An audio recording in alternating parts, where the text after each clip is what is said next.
শফিকুল হক মিলনের সমর্থনে আনন্দ র্যালি। বিস্তারিত থাকছে রাজশাহী থেকে লিয়াকত হোসেনের প্রতিবেদনে। রাজশাহী ৩ আসনে বাংলাদেশ জাতীয়তাবাদী দলের মনোনীত প্রার্থী অ্যাডভোকেট শফিকুল হক মিলনের সমর্থনে এক বর্ণাঢ্য আনন্দ র্যালি ও পথসভা অনুষ্ঠিত হয়েছে।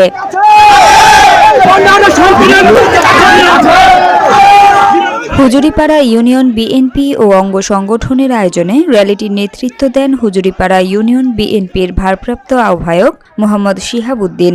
ধানের শীষের শত শত নেতাকর্মী ও সমর্থকদের নিয়ে হুজুরিপাড়া ইউনিয়নের প্রধান সড়ক প্রদক্ষিণ করে হুজুরিপাড়া বাজারে এসে র্যালি শেষ হয়।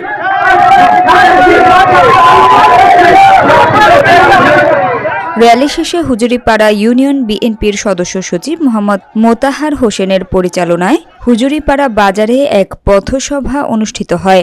সভায় বক্তারা বলেন, আমরা ধানের শীষকে বিজয়ের মালা পরাব।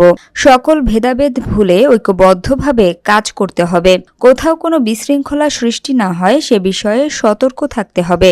দেশনেত্রী বেগম খালেদা জিয়া, তারেক রহমান ও অ্যাডভোকেট শফিকুল হক মিলনের নির্দেশনাই আমাদের পথের দিক নির্দেশনা। বক্তারা আরও বলেন, ধানের শীষ বিজয়ী হলে হুজুরিপাড়া ইউনিয়নে উন্নয়নের নতুন দিগন্ত উন্মোচিত হবে।